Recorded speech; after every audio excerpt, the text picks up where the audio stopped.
work in a company for 17 years and started off working in the stores, the warehouse, and gradually worked my way up into the programming world. I loved it and I was really good at it, all self-taught. I used to have a pile of books beside me, learning all about, and even to this day, you know, I'm always learning, always curious, and learning how to become a better person in whatever role that I'm doing at that time. But the reason why I transitioned into health and wellness was after the death of my daughter died in 2007, on the day she was due, so I was full term. Sorry to hear that. Yeah, it was devastating. And I mean, you're not supposed to lose your children before you. It's just not the natural order of things. But any death of a loved one is significantly takes a long time to get over, you know. And or some people say you never even get over it. But I went through a lot of depression, grief, anxiety, lots of sleepless nights as a result of that. And I found a lady who many years later who she was like a coach, or a spiritual coach, and she taught me all about you know, how to live life again, how to be happy in my life again, you know. And you know, there's a lot to be said about that. Not many people would seek a coach to do that, you know. And most people would go for a diet nutrition coach or something like that, you know. Many people wouldn't consider a coach for happiness or spiritual kind of health, you know. But it is a significant part of our lives. But that lady taught me how to love myself again, how to care for myself, how to forgive, which is a thing that a lot of people don't do. So I transitioned into the whole world of health and wellness. I started doing massage and Reiki and energy treatments and all that kind of stuff. So I learned an appreciation for health and wellness, and you know, living a holistic lifestyle, and how everything impacts everything. And sleep was a big part of it. And when I met Pat Slattery, he challenged me to write my book. And it was only when I wrote that book, I found out a lot more stuff, really profound stuff about how sleep is so impactful. It's so powerful to each and every one of us, no matter how old you are. And that's why today I'm an advocate for sleeping well, because I really do believe everything is better with a good night's sleep. So that's to bring you up to date on where I am today. Indeed. And moving on, what were you like as a child? Oh God, as a child, I loved music. Music was it was like an escape out of reality. I had a very difficult, well, that was kind of a chaotic childhood that I grew up in. There was I had 5 other brothers and sisters. My dad drank quite an awful lot, and there was 10 of us actually living in our house at one point. My nanny came to live with us. So music for me was a great escape. And I used to play the recorder, so and then the piano. So I was very good at the piano. But I loved just escaping out into music. I was never a dull kind of a person. I always loved having fun, loved adventure. My mother, I remember, the highlight of our summer was going on day trips. She'd buy a bus and rail pass, and we'd go anywhere in Ireland for a day.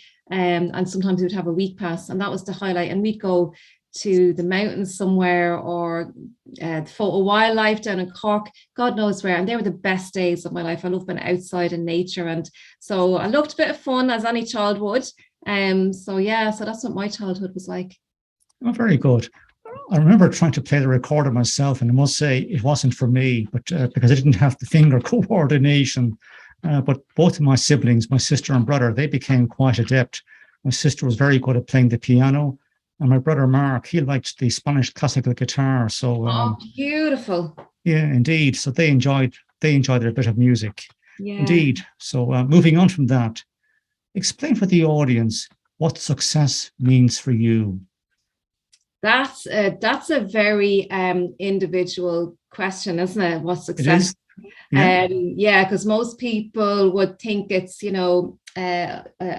material things, having the nice car, the nice house. It's that as well. But you know what? Success is so much more than that. We're living in, moment by moment. And, we have our peaks and our troughs, the ups and downs and the roller coaster of life and everything. But for me personally, it's having a purpose, having something to live towards, and fulfilling on something I want to do in my life. And it's real moment by moment. That's what success is.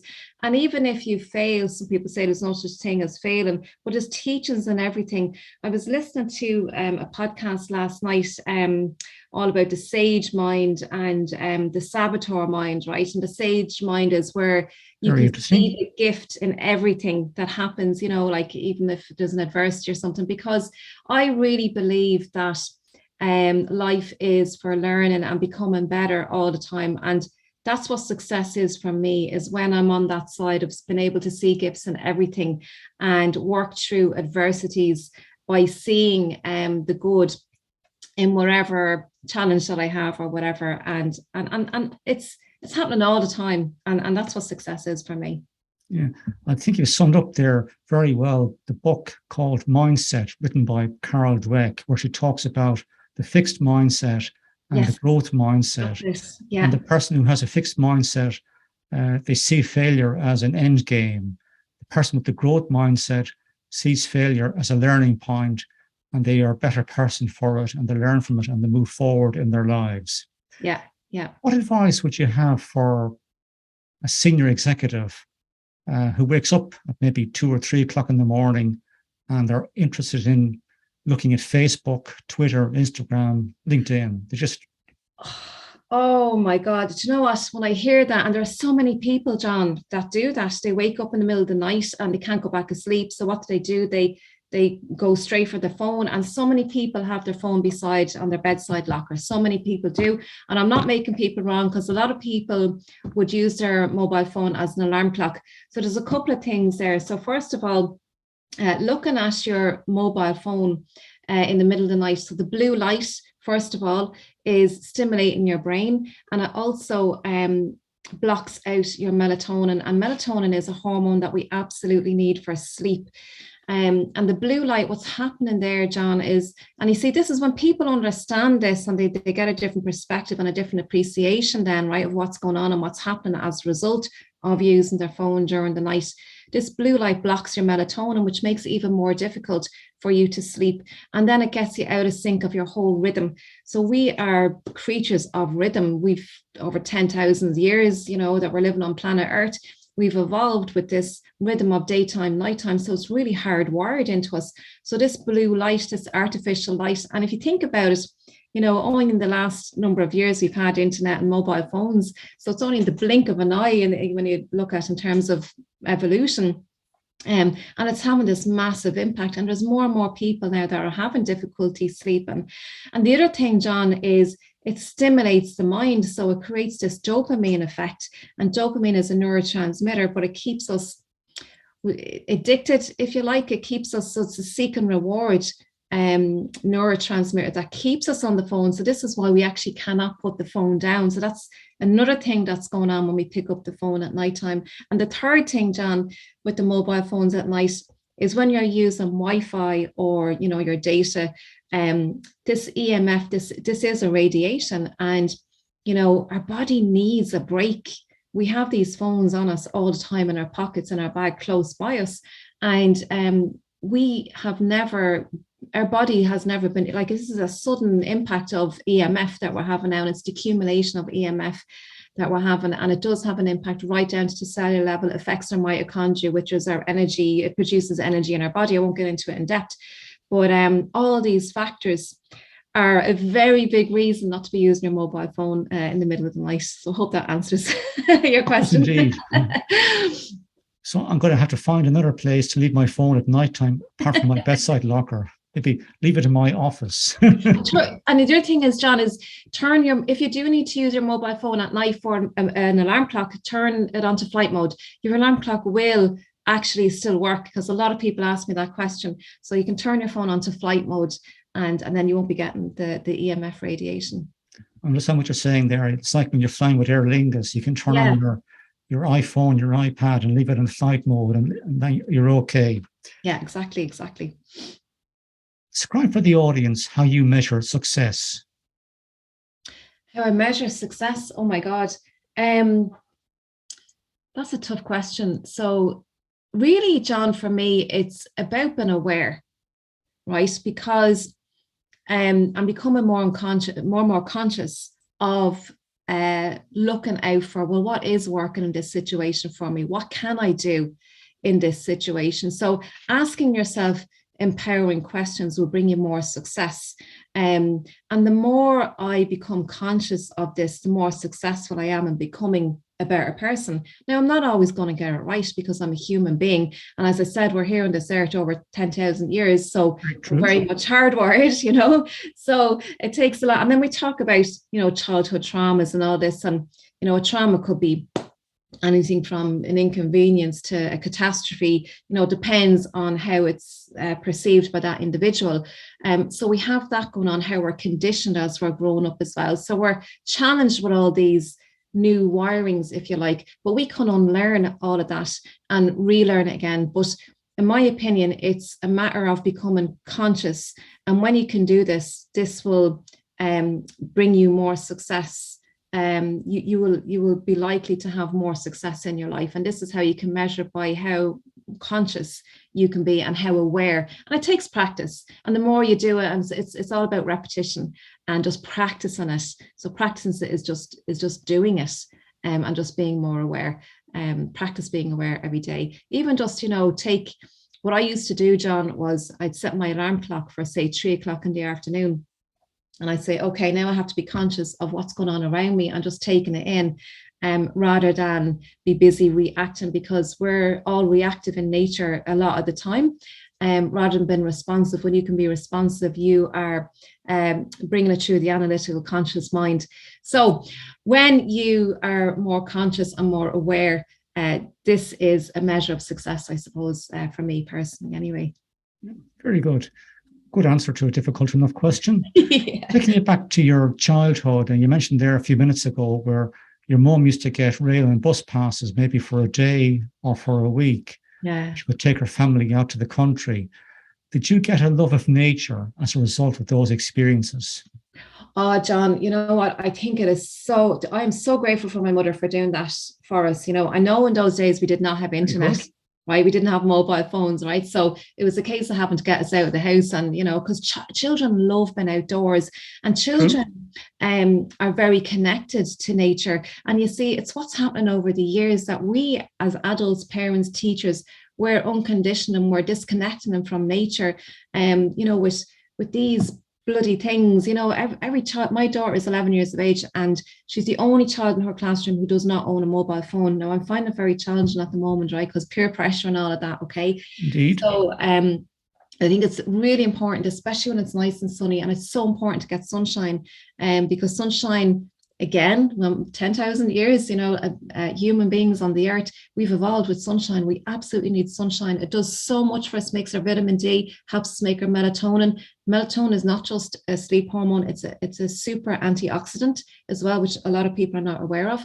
And children need sunshine. Children need to be out in nature and appreciate the beauty, because when you can stand and, you know, look at the beautiful mountains and what have you and go, oh my God, isn't this absolutely gorgeous? Straight away, you're getting an instant hit of all the feel-good hormones, which help protect you against disease and boost your immune system. And it's just as simple as that. So I really believe being out in nature, and I really get that. And I do still appreciate nature today. So yeah, it's a very big part of my life. Excellent answer. And you're very lucky that you appreciate nature. I think we're becoming a country where we're becoming much more urbanized. And I think people in general are losing contact with nature and the countryside. And I love to get out there in the countryside myself. I love the fresh air. It's very energizing, I suppose. Yeah, absolutely. We need the fresh air, and even, you know, being out in nature, you know, in a forest or whatever, even walking on grass, we only had shoes, like, you know, shoes been made for us in the last number of years. We think about it in the blink of an eye in terms of the evolution again.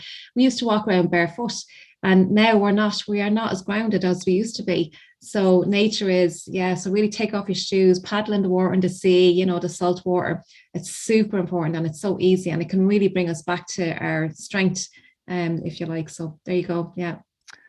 Has your view of success changed since you started your own business? Yeah, I've made a lot of mistakes. And one of the things, John, that I noticed, and all human beings do this, is and in terms of success is I've been very hard on myself. I've been beating myself up. So back to the saboteurs again, self-critical, the inner critic, the imposter syndrome. We hear all this all the time, and everybody experiences that because, the underneath everything, there is a feeling of not being good enough. And I think we all experience that to some extent. It shows up in some area of our life in some way. It's different for everybody, but underneath it all, it's that common root thing of not feeling good enough. And when you can identify, I think really when I met that spiritual lady, a few years after my daughter died, she taught me how to love myself. And I really got, and it was in that moment, and this is the reason why I transitioned into health and wellness, because what I saw was how powerful we are as human beings. And it's all, we have all these thoughts, but the thoughts come from somewhere, and we have the power to choose our thoughts, what it is we want to choose. It's Dr. Joe Dispenza talks about this a lot of the time, and it's very, very powerful. But I believe that success, when we are conscious and aware of the success again, tell me the question, John, that you said, because I'm going off on a tangent here. Has your view of success changed since you started your own business? Yeah. So what I really got to see, John, was in terms of my view of success is we are so powerful as individuals. And when we get that, and it all starts with being kind to ourselves, self-love, self-care. You see, we're always, reacting to people outside or judging or comparing ourselves to other people. But that only fuels all of that, and we never get anywhere. If we start with ourselves, being kind to ourselves, that can really empower us, and it can give us more success by starting with ourselves. Stop beating yourself up and realizing what you have achieved in your life. And, I think it's really important to acknowledge and to reward yourself every time you've achieved something. So, so being kind to yourself really is the start to all of this, all the success. I think what you're saying there, Joanne, is that, if you compare yourself to other people, you'll find faults in yourself, or you'll say, I'm not good enough compared to Mary or John. Yeah, exactly. I won't make the effort to start doing something for myself. Yeah, exactly. Or else you allow other people who want to drag you down to their level to put negative thoughts into your head. And therefore, it's very hard for you to find the confidence within yourself to take a chance, to take a risk, and start doing something different for yourself. Absolutely. And they do say that, success starts on the edge of your comfort zone, getting outside of that. And that's the growth mindset again, back to that. Do exercises like yoga and meditation have a positive impact on a person's sleep pattern? Yes, it does.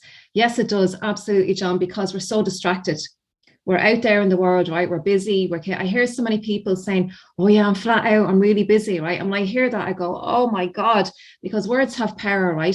And when we're saying I'm busy is chaos to me, right? We're so distracted. We're doing so many jobs, and especially with the entrepreneur as well. They're been the mammy, sometimes I'll have the mammy hat on, and I'm quite clear when I have my mammy hat on and when I'm doing my work and I have my time blocked out for those different roles.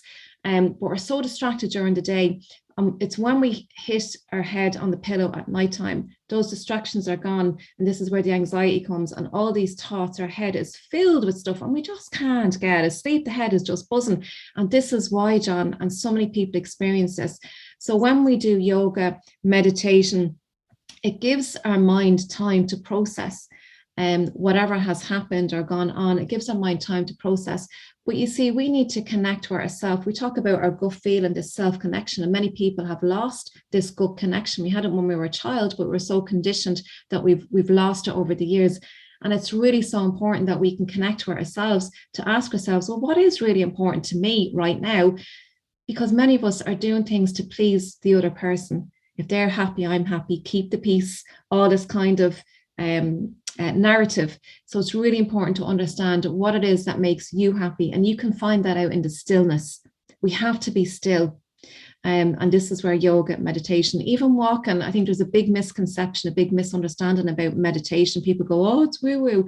But you know what? You can meditate when you're walking and just be in stillness, be alone with your own thoughts, and ask yourself questions, but ask yourself powerful, empowering questions. And that for me is really, really important. Great answer. I know what you're saying there. I remember doing yoga some years ago myself. I'd come home, I'd shower, and I'd sleep soundly that night. I wouldn't wake up till my alarm clock went off to wake me up. So I found it very great, very good for relaxation, in particular mental relaxation. Absolutely. And this is why when we dream at nighttime, if so many people are busy and chaotic, they end up having maybe very vivid dreams, because this is part of the cycle at nighttime. It's processing all the emotions. So if you haven't dealt with something during the daytime, you've more to deal with at night when you're dreaming. And this is why some people can have very vivid dreams, and sometimes the dreams can wake us up. And so that's another reason why you need to be still during the daytime as well, to help process. Yeah. And a personal question for you here, Joanne. In terms of keeping yourself centered and motivated and focused, do you keep a journal, may I ask? Oh my God, I have a ridiculous amount of journals. Yes, I do. I do have journals, and I often ask myself, part of my morning routine. Okay, so I have an hour in the morning where it's the phone is not on. The phone does not be turned on. That's another really good tip. That people don't turn the phone on, because you're giving your power away to other people, checking emails and all, what have you. So what I do is in the morning time, I might watch YouTube, and it might be a meditation, or I watch Kyle Cease, his name is, quite an awful lot, and he'll ask questions, and I'll write it down in my journal, and I'll just keep writing. And it's so amazing what will come up. And it's funny, I was only talking to my mother about this the other day, like, it's so powerful. You just keep writing. It's called automatic writing as well. But your subconscious just wants to get it out, and you'll be surprised at what comes out on that piece of paper. Don't think about it, just write. And it's very empowering again. It's very really connecting with yourself again, what's not working in your life, type of thing. So journal is a very big part of my life, and it is very impactful. Yeah. Now, one final question here for you. Explain for the audience what you did to become a successful person. What I did to become a success. You know what the key is, John, for me, what I really got is just be yourself, right? I'm a speaker, and I love speaking. And initially when I started, I joined Toastmasters for many years, and I was always trying to get it right. And in that frame of mind of trying to get it right, I wasn't being myself. It was inauthentic. So I speak from the heart now as much as I can, and it's unscripted, unrehearsed. Now, look, if I'm doing a presentation for a corporate company or something like that, I might have a few bullet points to keep me on track, because time, and you have to do it at time or whatever. So that's the extent of preparation, and I might find out a few facts or whatever. But outside of that, I just speak from the heart. And I think it's when you show up authentically and powerfully, and don't try to be perfect, because when you try to be perfect, people go, they don't see a real Joanne. They can't connect with you.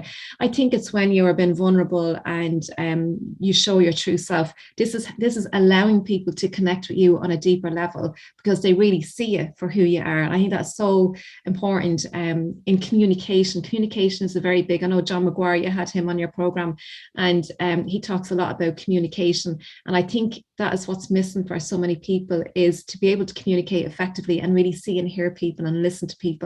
And that's what it is for me, is to really hear the suffering that people are having, and like really hear them, rather than trying to think, well, what am I going to say next to the person? Because that's when they feel heard.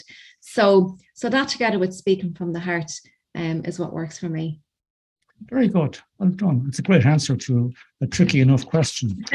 Well, 3 remarkable things I've taken away from today's interview. First of all is, there's only one of you. Be yourself.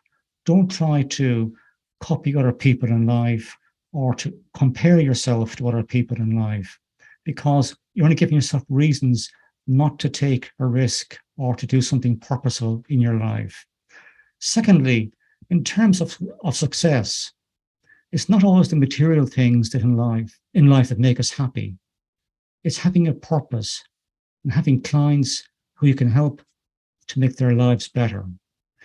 And thirdly, Joanne just mentioned it there a minute ago, speak from the heart. Speaking should always have an emotional appeal.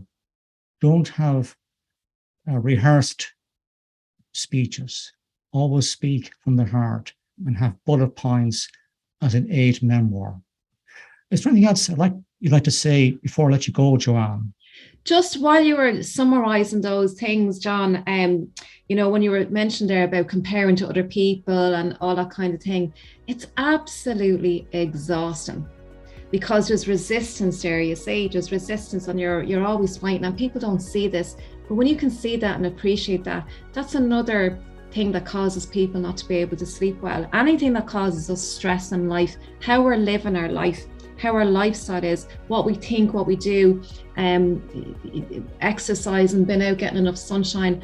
If we're not doing those things, it all adds up to stress, toxic stress, relationship stress. There's loads of different types of stress. But anything that's stressful is going to impact on how well we sleep at night time. So be aware of that. Take your own power back. And look, you're not always going to get it right, but have a goal of what it is that you want to achieve in life, and have fun. Have fun is really important because it raises your vibration and it makes all the chaos and the inconveniences, catastrophes, all that stuff. It minimizes that when you have a higher vibration. So have fun. That's the key thing as well, is to have fun in your life. That's it, John.